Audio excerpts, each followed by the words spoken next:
ଯେତେବେଳେ ଘରର ବच्ଚା ଗ୍ୟାଙ୍ଗ ସମସ୍ତେ ଏକାଠି ହେଇଛନ୍ତି ଆଉ କହିଛନ୍ତି ଯେ ଆସ ଆଜି ଆମେ ଖେଳିବା।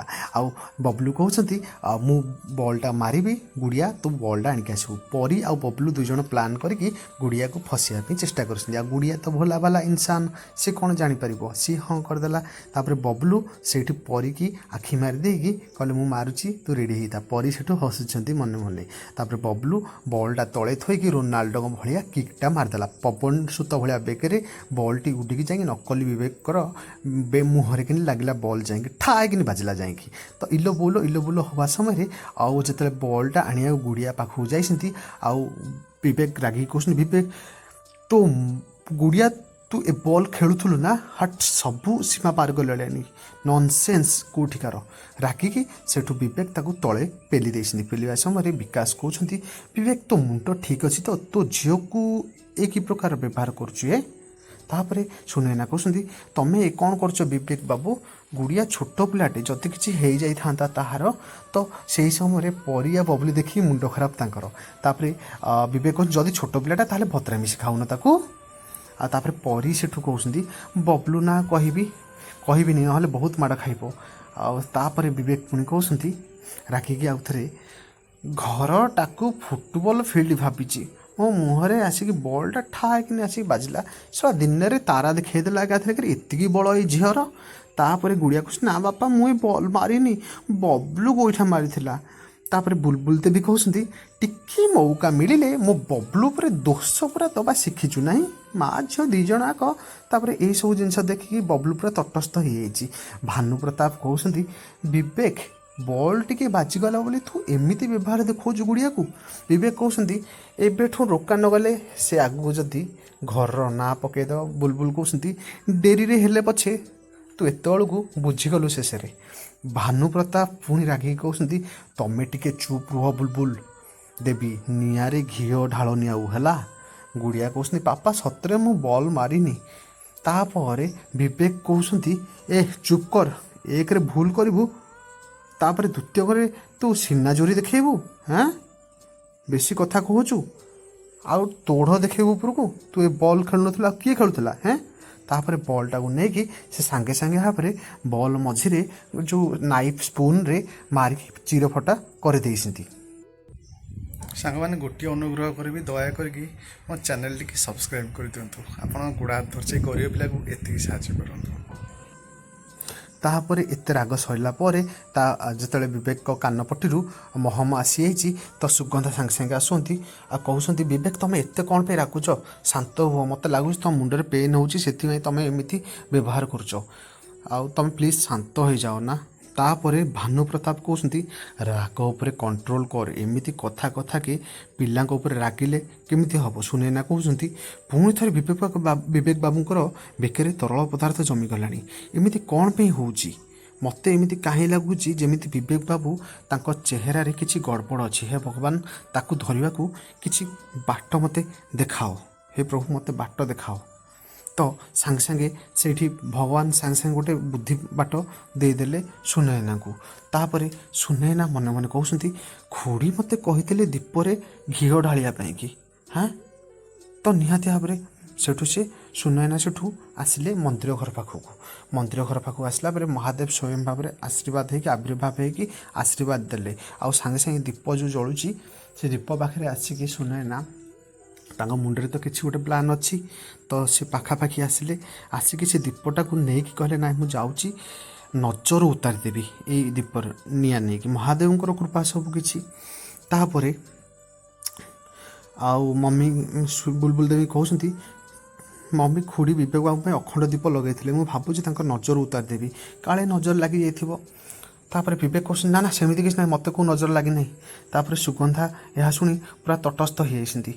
ଆଉ ତାପରେ ଯେତେବେଳେ ସେ ମନା କରୁଛନ୍ତି ଲଗାତାର ଭାବରେ ଛୋଟ ଛୁଆ ଭଳିଆ ହେଉଛନ୍ତି, ଆଉ ସୁନୟନା କହୁଛନ୍ତି ଜାଣି ସାରିଲେଣି ତାଙ୍କ ପ୍ଲାନ୍ ବିଷୟରେ, ବହୁତ ଜୋରରେ ନଜର ଲାଗିଛି ବିବେକ ବାବୁ, ଥରେ ନଜର ଉତାରି ଦେଲେ ସବୁ ଠିକ୍ ହେଇଯିବ ତମର। ତାପରେ ବିବେକ ସୁଗନ୍ଧାକୁ ଅନେଇକି କହୁଛନ୍ତି ଆମ ପ୍ଲାନ୍ଟା ତ ଫସର ପାଲଟିଯିବ, ତାପରେ ବୁଲବୁଲ ଦେବୀ କହୁଛନ୍ତି ତୁ ନଜର ଉତାରି ଦେ ମୁଁ କର୍ପୂର ନେଇ ଆସୁଛି। ତାପରେ ସୁଗନ୍ଧା କହୁଛନ୍ତି ମୋତେ ଦିଅ ମୁଁ ନଜର ଉତାରି ଦେବି ମୁଁ ତାଙ୍କ ସ୍ତ୍ରୀ ନା। ତ ସେତେବେଳେ ସିଏ ଆସିଛନ୍ତି ଦୀପ ନେବା ପାଇଁକି ତ ତାଙ୍କ ଗୋଡ଼ଟା ପୁରା ମୋଡ଼ି ହେଇଗଲା। ଭଗବାନ ଅଛନ୍ତି ନା ଦେଖେଇଦେଲେ ପୁରା କରିସ୍ମା। ତାପରେ ସେ ତଳେ ଯେତେବେଳେ ପଡ଼ିଯାକୁ ଯାଉଛନ୍ତି ତ ସାଙ୍ଗେ ସାଙ୍ଗେ ସେ ଜୁସ୍ ଅଇଁଠା ଜୁସ୍ ଗ୍ଲାସ୍ଟା ହାତରେ ପଡ଼ିଯାଉଛି। ଆଉ ତାପରେ ପ୍ରିୟା କହୁଛନ୍ତି ଆରେ ସୁଗନ୍ଧା ସୁଗନ୍ଧା ତୋର ତ ହାତରେ ଅଇଁଠା ହେଇଗଲା ନା ଆଉ ସୁନୟନାର ନଜର କେମିତି ଉତାରିଥାଉ ସେଥିଲାଗି ସୁନୟନାକୁ ଚାନ୍ସ ଦେ ସିଏ ତାର ନଜର ଉତାରି ଦେଉ। ଏହା ଶୁଣିଲା ପରେ ମୁହଁ ବନ୍ଦ ହେଇଗଲା ସୁଗନ୍ଧାଙ୍କର। ତାପରେ ବୁଲବୁଲ ଦେବୀ କର୍ପୂର ନେଇକି ଆସିଛନ୍ତି ଆଉ କହୁଛନ୍ତି ସୁନୟନା ନେ କର୍ପୂରଟା ପକେଇଦେ ଆଳତୀ କରିଦେ ମୋ ପୁଅର। ତାପରେ ଯେତେବେଳେ ଆଳତୀ କରୁଛନ୍ତି ତାପରେ ସାଙ୍ଗେ ସାଙ୍ଗେ ସୁଗନ୍ଧା ସେଇଠିକି ନେଇ ମନେ ମନେ ଭାବୁଛନ୍ତି ନିଆଁରେ ଯଦି ମହମ୍ମଦ ତରଳିଗଲା ତାହେଲେ ଇଏ ତ ଧରା ପଡ଼ିଯିବ। ଆଜି ଏବେ ହେବ କ'ଣ ଏଥିରେ। ତାପରେ ସନ୍ଦିତା ରାଗି କହୁଛନ୍ତି 2 ମିନିଟ୍ ଲାଗେ ଭଲସେ ଠିଆ ହୋ। ବିବେକ କହୁଛନ୍ତି ବନ୍ଦ କର ଏସବୁ ଡ୍ରାମା ଦରକାର ନାହିଁ ଏଠୁ ଦୂରେଇକି ରୁହ ତମେ। ତାପରେ ଦୀପ ଫୋପାଡ଼ି ଦେଇଛନ୍ତି। ସୁନୟନା କହୁଛନ୍ତି ଦୀପ କ'ଣ ପାଇଁ ପକେଇଲ। ବିବେକ ବାବୁ କହୁଛନ୍ତି ଏବେ କେବଳ ଦୀପ ପକେଇଛି ଯଦି ପୁଣି ଏମିତି କର ତମ ମା ଝିଅଙ୍କୁ ବି ମୋ ଲାଇଫ୍ରୁ ବାହାରକୁ ଫୋପାଡ଼ି ଦେବି ହେଲା ବୁଝିଲ।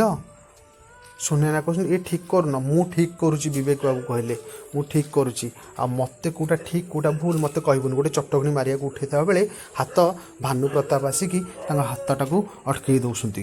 ଆଉ ଅଟକେଇ ଦେଇକି ସାଙ୍ଗେ ସାଙ୍ଗେ ପୁରା ଏକାଥରେ ତୋର ଏତେ ସାହସ କେମିତି ହେଲା ମୋ ବୋହୂ ଉପରକୁ ହାତ ଉଠେଇବାକୁ। ତୁ ଆଉ ଦ୍ୱିତୀୟ ଥର ହାତ ଉଠେଇବୁ କହ। ବିବେକ କହୁଛନ୍ତି ଥରେ ନୁହଁ 100 ଥର ହାତ ଉଠେଇବି ଦେଖିବା କିଏ କ'ଣ କରିବ ମୋର। ଭାନୁ ପ୍ରତାପ ସାଙ୍ଗେ ସାଙ୍ଗେ ଠାଇକିନି ଗୋଟେ ଚଟକଣି ଲଗାଉଛନ୍ତି। କହୁଛନ୍ତି ଏକଦମ ଚୁପ୍ ଆଉ ପଦେ କହିଲେ ମାରିକି ତୋ ଗାଲ ଫଟେଇ ଦେବି। ତୁ ଦିନକୁ ଦିନ ବହୁତ ଫାଜିଲାମି ହେଉଛୁ ନାଇଁ। ତାପରେ ସୁନୟନା କହୁଛନ୍ତି ମୁଁ ଆଗରୁ ଡାଉଟ୍ କରୁଥିଲି କିନ୍ତୁ ଏବେ ମୁଁ ସିଓର ହେଇଗଲି 100% ଯେ ଇଏ ମୋ ବିବେକ ବାବୁ ନୁହଁ କାରଣ ବିବେକ ବାବୁ ମୋ ଉପରେ କଦାପି ହେଲେ ହାତ ଉଠେଇ ପାରିବେ ନାହିଁ। ଭାନୁ ପ୍ରତାପ କହୁଛନ୍ତି ପ୍ରଥମେ ଗୁଡ଼ିଆକୁ ଧକ୍କା ଦେଲୁ ଏବେ ସୁନୟନା ଉପରକୁ ହାତ ଉଠାଉଛୁ ଲାଗୁଛି ଆକ୍ସିଡେଣ୍ଟ ପରେ ତୋ ମୁଣ୍ଡର ସ୍କ୍ରୁଟା ପୁରା ଖରାପ ହେଇଯାଇଛି ବୁଝିଲୁ। ତୋ ସ୍କ୍ରୁଟାକୁ ମୁଁ ଟାଇଟ୍ କରିବାକୁ ପଡ଼ିବ ପେସ୍କସ୍ ନେଇକି। ତାପରେ ବିବେକ କହୁଛନ୍ତି ହଁ ମାଡ଼ ହେଇଛି ପ୍ରବଳ ପ୍ରଭାବ ବି ପକାଇ ସେଥିପାଇଁ ମୋ ଆଖି ଆଜି ଖୋଲି ଯାଇଛି। ମମି ଠିକ୍ କହିଛନ୍ତି ସୁନୟନା ହିଁ ସବୁକିଛି ସମସ୍ୟାର କାରଣ କିନ୍ତୁ ଏବେ ଆଉ ନୁହଁ। ଏ ଘର ଛାଡ଼ି ଚାଲି ଯାଆନ୍ତୁ ଏ ମା ଝିଅ 2 ଜଣ ଯାକ। ବୁଲବୁଲ ଦେବୀ ତ ମଉକା ଦେଖିକି ଚୌକା ମାରିଲେ ଆଉ କହୁଛନ୍ତି ଧନ୍ୟବାଦ ପ୍ରଭୁ ମୋ ପୁଅ ସହିତ ନ୍ୟାୟ କଲେ ଆଜି ତା ଆଖି ଖୋଲିଦେଲେ ସୁନ୍ଦର ନିଷ୍ପତ୍ତି ନେଇଛି ବହୁତ ବଢ଼ିଆ କରିଛି। ସେଠୁ ସେ ଭୋଗ ଥାଳି ନେଇକି ମିଠା ନେଇକି ବିବେକକୁ ଖୁଆଉଛନ୍ତି ଆଉ ଭାନୁ ପ୍ରତାପକୁ ଯେତେବେଳେ ମୁହଁ ମିଠା କରାଉଛନ୍ତି ଭାନୁ ପ୍ରତାପ ପୁରା ରାଗିକି ନିଆଁ ହେଇଯାଇକି ମାରୁଛନ୍ତି ଥାଳିଟାକୁ ଧରିକି ଉଡ଼ିକି ପଳାଉଛି ଏକାଥରକରେ ସୁଦର୍ଶନ ଚକ୍ର ଉଡ଼ିକି ଗଲା ହାଳିଆ ପୁରା ଏକାଥରକରେ। ବୁଲବୁଲ ଦେବୀ କହୁଛନ୍ତି ତମର ଏତେ ସାହସ ତମ ମିଠାଟାକୁ ଫୋପାଡ଼ି ଦେଲ। ତାପରେ ସନ୍ଦିତା କହୁଛନ୍ତି ମୋତେ ତ ଏ ରାମାୟଣ ଦେଖି ବହୁତ ମଜା ଲାଗୁଛି ଅପାଙ୍କର ସହିତ ଯାହା ହେଉଛି ବହୁତ ବଢ଼ିଆ ହେଉଛି ପୁରା ମଜା ଲାଗୁଛି ପୁରା। ଭାନୁ ପ୍ରତାପ କହୁଛନ୍ତି ତ ମୁଣ୍ଡ ବି ଖରାପ ହେଇଯାଇଛି ସେଥିପାଇଁ ତୁମକୁ ମେଣ୍ଟାଲ ହସ୍ପିଟାଲକୁ ପଠାଇବାକୁ ପଡ଼ିବ। ବୁଲବୁଲ ଦେବୀ କହୁଛନ୍ତି ମୋତେ ମେଣ୍ଟାଲ ଖାନାକୁ ପଠାଇବ। ଭାନୁ ପ୍ରତାପ କହୁଛନ୍ତି କୁକୁର ଯେତେବେଳେ ପାଗଳ ହେଇଯାଏ ମାରି ଦିଆଯାଏ ମଣିଷ ପାଗଳ ହେଇଗଲା ମାନେ ମେଣ୍ଟାଲ ଆଡ଼କୁ ପଠାଇ ଦିଆଯାଏ ବୁଝିଲ।